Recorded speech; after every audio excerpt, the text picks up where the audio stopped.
अस्सलाम वालेकुम students, welcome to my channel Calculite. I hope आप सब खैरियत से होंगे। जी, जो आज का टॉपिक हम डिस्कस करने जा रहे हैं वो है सिस्टम ऑफ लीनियर इक्वेशंस।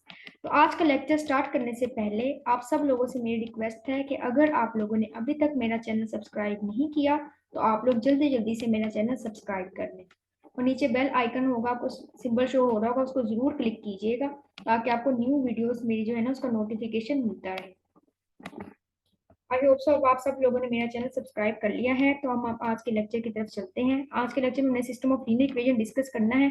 अब सिस्टम ऑफ लीनियर इक्वेशन को डिस्कस करने से पहले हम लोग लीनियर इक्वेशन को समझते हैं कि लीनियर इक्वेशन किसको कहते हैं, लीनियर इक्वेशन होती क्या है हमारे पास। अभी देखिए यहाँ पे मैंने डेफिनेशन लिख के रखी हुई है कि लीनियर इक्वेशन क्या होती है। Linear equation is an equation in which highest power of variable is 1, यानी जो हाईएस्ट पावर होती है हमारे पास वेरिएबल की वो हमारे पास होती है 1। ठीक है। It is also known as one degree equation, इसको हम लोग वन डिग्री इक्वेशन भी कहते हैं। अब आप लोग एग्जांपल देखें यहाँ पे कितने वेरिएबल्स हैं हमारे पास इस इक्वेशन में। इस इक्वेशन में हमारे पास वेरिएबल y है और वेरिएबल x है। अब आप लोग देखें इसकी पावर हमारे पास क्या है। इन दोनों की जो हमारे पास पावर है ना, इसकी भी हमारे पास 1 है, इसकी भी हमारे पास पावर 1 है, y की भी हमारे पास पावर 1 है और x की भी क्या है, पावर 1 है। ठीक है। अब आप एक दूसरी एग्जांपल देखें, इसमें हमारे पास कितने वेरिएबल इन्वॉल्व है, वेरिएबल y इन्वॉल्व है और वेरिएबल x है। दो वेरिएबल्स इन्वॉल्व है, दोनों की पावर क्या है, 1। हमारे पास कोई भी ऐसी इक्वेशन अगर आ गई जिसमें अगर यहाँ पे फॉर एग्जांपल यहाँ पे 3x² लिखा होता तो फिर हमारे पास ये लीनियर इक्वेशन नहीं रहनी थी, क्योंकि लीनियर इक्वेशन में हमारे पास यही हम लोग लीनियर इक्वेशन की कहते हैं कंडीशन ही यही है कि हाईएस्ट पावर है ना वेरिएबल की 1, यानी 1 से ज्यादा किसी भी कोई भी वेरिएबल की आपको पावर ना शो हो रही हो, ना ही 2 ना ही 3, यानी 1, इससे हमारे पास 1 ही एग्जैक्टली हमारे पास 1 ही हो, जितने भी वेरिएबल्स इन्वॉल्व है उसकी पावर 1 ही इन्वॉल्व होनी चाहिए। अब हमारे पास ये देखिए इसकी थर्ड एग्जांपल भी है, थर्ड एग्जांपल को भी डिस्कस करते हैं।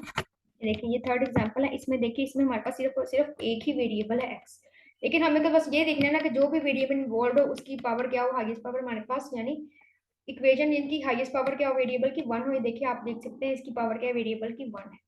अगर यहाँ पे हमारे पास, जिस मैंने आपको पिछली एग्जांपल दी थी, x की पावर 2 होती तो हमारे पास इस इक्वेशन की जो डिग्री थी वो हमारी 2 कंसीडर होनी थी। किसी एक भी वेरिएबल के ऊपर हमारे पास 2 होता या 3 होता तो वो 3 कंसीडर होनी थी डिग्री, या 2 कंसीडर होनी थी अगर 2 होता तो।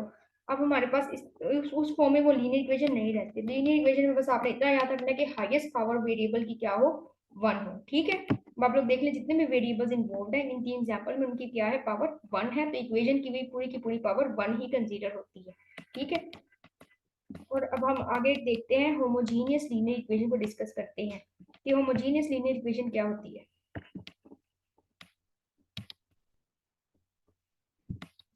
तो होमोजीनियस लीनियर इक्वेशन क्या होती है। Homogeneous linear equation is one in which all of the constant terms are zero, यानी कि जिसमें हमारे पास जो कांस्टेंट टर्म होती है वो जीरो होती है। अब कांस्टेंट टर्म क्या होती है, आप लोग मुझे जरा ये बताएं, जरा आपको कांस्टेंट टर्म का पता है कि क्या होती है। कांस्टेंट टर्म हमारे पास होती है जिसके साथ कोई भी वेरिएबल नहीं होता। ठीक है। अब आप लोग जरा ऊपर देख सकते हैं, ऊपर हमारे पास जो एग्जांपल थी इनमें कांस्टेंट टर्म हमारे पास -9 थी, -1 थी कांस्टेंट टर्म, और इस केस में हमारे पास 3 थी। ठीक है।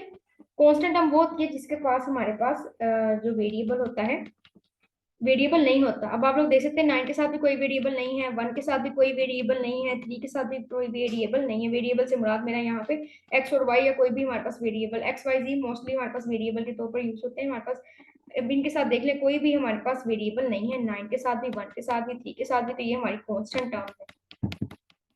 होमोजेनियस लीनियर इक्वेशन में मैंने आपको कहा है homogeneous linear equation is one in which all of the constant terms are zero, यानी कि सिर्फ कांस्टेंट टर्म हमारे पास जीरो की जीरो ही शो होगी। यहाँ पे देखिए इक्वालिटी के इस तरफ, इक्वालिटी के इस तरफ यहाँ पे जीरो, ये भी कांस्टेंट ही है ना, ये कांस्टेंट टर्म ही है ना, ये भी हमारे पास इक्वालिटी के इस तरफ जीरो लिखा हुआ है, ये भी कांस्टेंट है। यहाँ पे अगर वेरिएबल ना लिखा हुआ तो जीरो जीरो भी हमारे पास यहाँ पे कांस्टेंट ही है।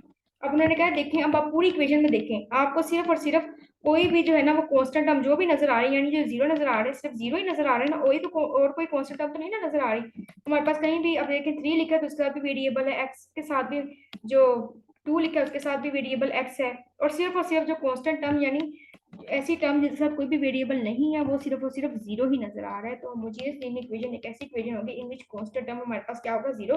मोस्टली हमारे पास इक्वालिटी के इस तरफ ही लिखा होता है। अगर मैं एग्जांपल आपको एक एग्जांपल दूं, आप लोग क्या मुझे बता सकते हैं कि क्या ये होमोजेनियस इक्वेशन है या नहीं। अगर मैं ऐसे लिखा हूं 2x + 3y + 1 = 0, क्या ये होमोजेनियस इक्वेशन है। ये होमोजीनियस इक्वेशन नहीं है, क्योंकि देखिए यहाँ पे कांस्टेंट हमारे पास जो वैल्यू है 1 आ गया है। अगर हमारे पास इसको जरा इक्वेशन को जरा अगर वाई इसको 1 को तरफ लेके लिखे तो ये -1 हो जाएगा। अगर यहाँ पे +1 है इस तरफ तो जाके -1 हो जाएगा।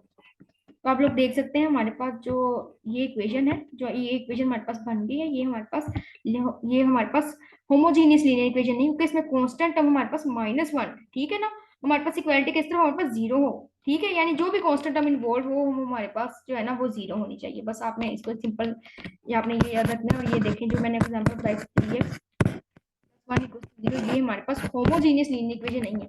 लीनियर इक्वेशन तो है, क्योंकि लीनियर इक्वेशन में हमारे पास ये कंडीशन होती है ना कि पावर वेरिएबल की क्या हो 1 हो, लेकिन ये होमोजीनियस नहीं है। इसलिए मैंने इसको क्रॉस कर दिया कि ये होमोजीनियस लीनियर इक्वेशन नहीं है, क्योंकि इसमें हमारे पास जो कांस्टेंट है वो 1 है, इसलिए हमारे पास ये भी लीनियर इक्वेशन नहीं। जी, तो मैंने ये 2 एग्जांपल दी हुई हैं, आप लोग देख सकते हैं इसमें कांस्टेंट टर्म हमारे पास 0 है। अब हम नॉन होमोजीनियस लीनियर इक्वेशन की तरफ बढ़ते हैं कि नॉन होमोजीनियस लीनियर इक्वेशन क्या होती है। होमोजीनियस लीनियर इक्वेशन हमारे पास क्या होती है, a non homogeneous linear equation is one in which constant term is non-zero। यानी नॉन होमोजीनियस लीनियर इक्वेशन एक ऐसी इक्वेशन है जिसमें हमारे पास कांस्टेंट टर्म नॉन जीरो हो, नॉन जीरो यानी जीरो के अलावा कोई सी भी हो। अब आप लोग देख सकते हैं ये इक्वेशन लिखी हुई है, ये हमारे पास एक नॉन होमोजीनियस, क्योंकि हमारे पास कांस्टेंट टर्म 1 है, कांस्टेंट टर्म 0 नहीं है। नॉन होमोजीनियस में आपने याद रखना है कांस्टेंट टर्म 0 हो, और नॉन होमोजीनियस यानी 0 ना हो, उसके अलावा कोई सा भी कांस्टेंट टर्म आ सकती है। यहाँ पे कांस्टेंट टर्म हमारे पास 2 है। इस इक्वेशन को ना मैं ऐसे भी लिख सकती हूँ, ये देखिए मैं आपको लिख के दिखाती हूँ जरा। इस इक्वेशन को अगर मैं ऐसे लिख दूँ 2x + 3y - 1, ये भी हमारे पास नॉन होमोजीनियस है। बस मैंने ये देखिए 1 था ना इधर लिखा हुआ, मैंने इसको उस साइड पे ले गई -1, लेकिन हमारे पास नजर हमें साथ ही आ गया कि हमें कांस्टेंट टर्म -1 है, वेरिएबल जो है इसके साथ नहीं है, तो ये कांस्टेंट टर्म है। और हमें समझ आ गई है कि कांस्टेंट टर्म हमारे पास -1 है, तो ठीक है जी, नॉन होमोजीनियस इक्वेशन होगी। सिमिलरली अगर ये इक्वेशन ऐसी लिखी हुई आपको नजर आ रहा है तो 2 हमारे पास कांस्टेंट टर्म है, तो इसलिए हमारे पास ये नॉन होमोजीनियस होगी। अगर अगर यही इक्वेशन आपको इस तरह लिखी हो तो आपने इस चीज में कंफ्यूज नहीं होना। अगर 4y + x - 2 = 0 लिखा हो तब भी ये नॉन होमोजीनियस ही है हमारे पास, क्योंकि इसमें कांस्टेंट टर्म जो है वो 2 इन्वॉल्व है, जिसके साथ वेरिएबल हमारे पास नहीं है, तो ये कांस्टेंट टर्म है और ये नॉन जीरो है, तो इसलिए हमारे पास ये नॉन होमोजीनियस लीनियर इक्वेशन है।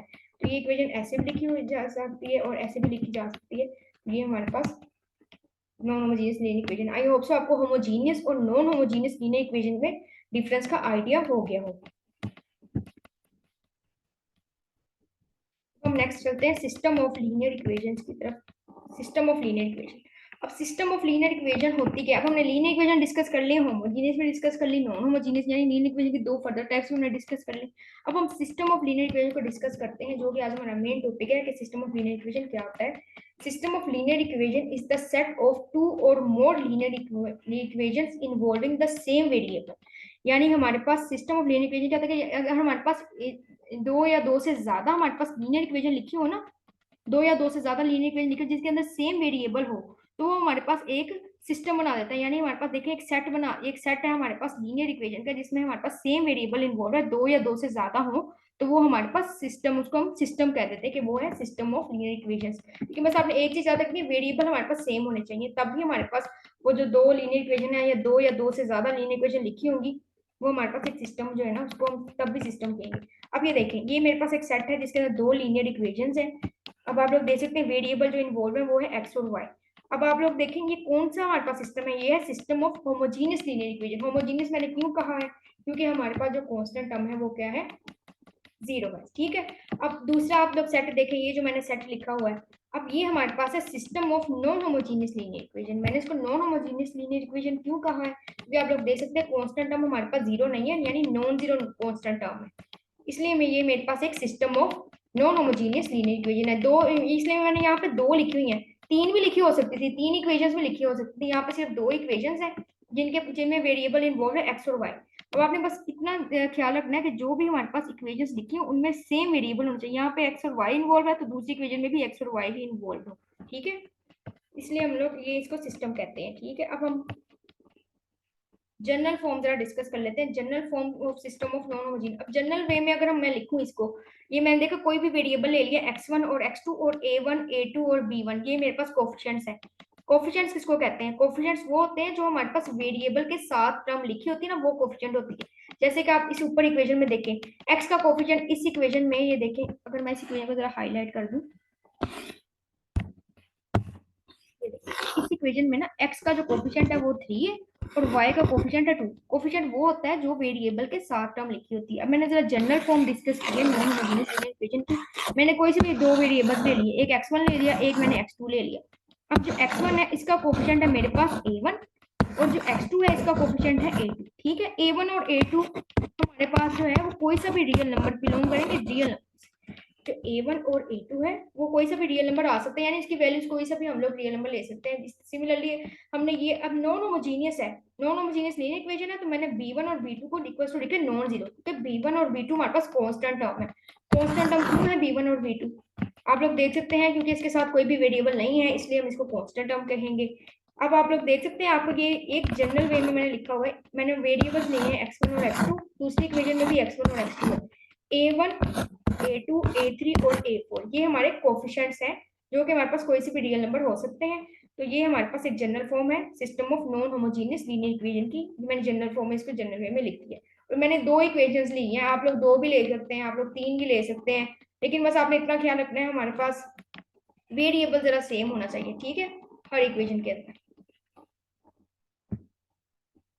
अब आगे हम ना मेथड देखते हैं, method to solve system of non homogeneous. अब आप लोग ये चीज याद रखिएगा, मैं नॉन होमोजेनियस लीनियर इक्वेशन के सिस्टम की बात कर रही हूँ, होमोजेनियस सिस्टम की बात नहीं कर रही। System of non homogeneous linear equation को सॉल्व करने के लिए हमारे पास टू मेथड्स होते हैं। दो मेथड्स कौन से हैं? एक हमारे पास है जी मैट्रिक्स इन्वर्जन मेथड, दूसरा हमारे पास मेथड है जी क्रैमर्स रूल। ठीक है, there are two methods to solve system of non homogeneous linear equation. First method is matrix inversion method and second method is Cramer rule. अब आप लोग देखिए, एक किसी भी सिस्टम को सॉल्व करने का मतलब क्या है? क्या आपको पता है? मैं आपको कहने के मेथड है सॉल्व करने के, लेकिन सॉल्व करने से क्या मुराद है कि हम एक सिस्टम सॉल्व कर रहे हैं? सिस्टम को सॉल्व करने से मुराद है कि हम इन वेरिएबल्स की, जो हमारे पास वेरिएबल इन्वॉल्व है ना सिस्टम के अंदर, जो हमारे पास इक्वेशंस में वेरिएबल इन्वॉल्व है, ये देखिए x1 और x2, मुझे इसकी वैल्यू चाहिए। सिस्टम को सॉल्व करने का मतलब ही यही है कि हमें वैल्यूज चाहिए, वेरिएबल जो है वेरिएबल इन्वॉल्व है सिस्टम के अंदर। तो मैं हम सिस्टम सॉल्व कर, यहाँ पे सिस्टम सॉल्व करने के नॉन होमोजेनियस लीनियर इक्वेशन के सिस्टम सॉल्व करने के दो मेथड हैं।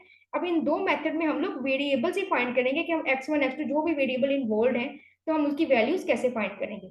अब आज के लेक्चर में तो हमने सिर्फ ये सिस्टम ऑफ लीनियर इक्वेशन को जरा डिस्कस किया था, इसके मेथड हमने किए थे। अब नेक्स्ट में हम डिटेल से, नेक्स्ट लेक्चर में हम डिटेल से मैट्रिक्स इन्वर्जन मेथड को डिस्कस करेंगे और उससे नेक्स्ट लेक्चर में हम लोग क्रैमर्स रूल को डिस्कस करेंगे। क्रैमर्स रूल से हम लोग कैसे सिस्टम सॉल्व करते हैं और इससे भी हम लोग मैट्रिक्स इन्वर्जन मेथड से भी कैसे जो है ना वो सिस्टम सॉल्व करते हैं। अगर आपको मेरा लेक्चर आज का पसंद आया हो तो आप मेरी वीडियो को जरूर लाइक कीजिएगा, शेयर कीजिएगा।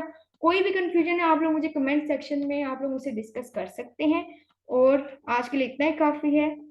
आई होप सो आपको जो है वो सिस्टम ऑफ लीनियर इक्वेशन आपके माइंड में ये क्लियर हो गया होगा, इसका कंसेप्ट कि सिस्टम ऑफ लीनियर इक्वेशंस क्या होता है, लीनियर इक्वेशन क्या होता है, होमोजेनियस लीनियर इक्वेशन से क्या मुराद है, नॉन होमोजेनियस लीनियर इक्वेशन से भी क्या मुराद है।